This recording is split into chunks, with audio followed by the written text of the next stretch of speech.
They are, I think, partially responsible for the demise of our democracy. The midterm elections saw massive turnout, but also massive failures of our democracy.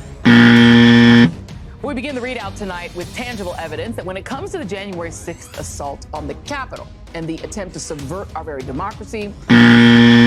In a recent NBC News poll, voters cited threats to democracy as the top issue facing the country. Maybe, just maybe, we might want to change the rules in order to save American democracy. We are the ones trying to save our democracy. A democracy is a political system in which the people periodically, by majority vote at the polls, select their rulers. The rulers then have absolute power to make whatever laws they please by majority vote among themselves.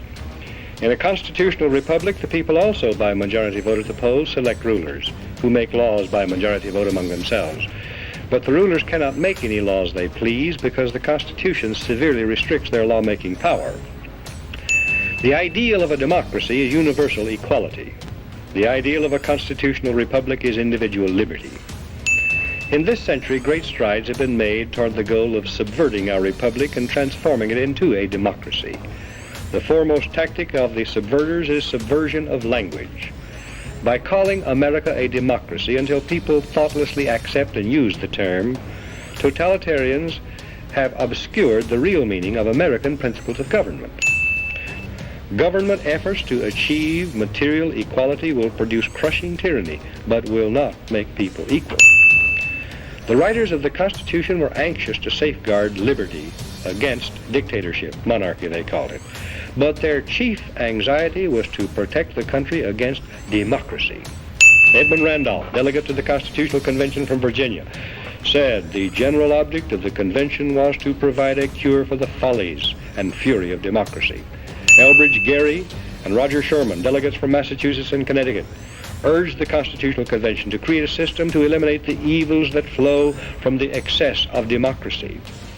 Alexander Hamilton, delegate from New York, said, "We are now forming a Republican government. Real liberty is not found in democracy. If we incline too much to democracy, we shall soon shoot into a monarchy." John Adams, one of the giants of the American Revolutionary period, said, "Democracy will envy all, contend with all, endeavor to pull down all. And when by chance it happens to get the upper hand for a short time, democracy will be revengeful, bloody, and cruel."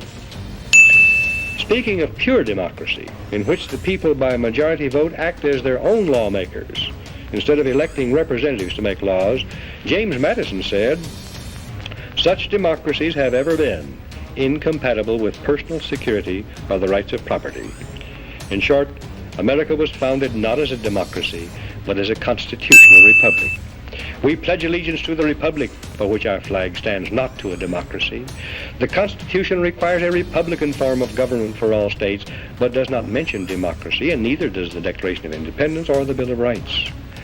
The Constitution is a binding contract, enumerating limited powers which the federal government can legally exercise, prohibiting it from exercising any powers not granted in the contract.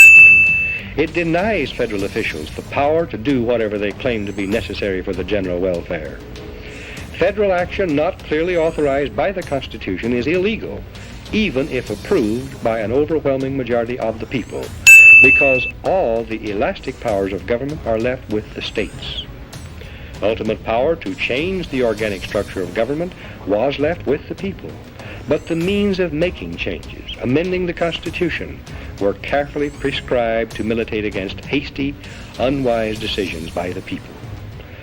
As Benjamin Franklin left the State House in Philadelphia on the closing day of the Constitutional Convention, a woman asked him what kind of government the convention had given America, and Franklin replied, "A republic, if you can keep it." Very old and very wise, Franklin saw through the mists of time to the day when Americans might trade their freedom in a constitutional republic for the promise of government guaranteed equality and security in a democracy.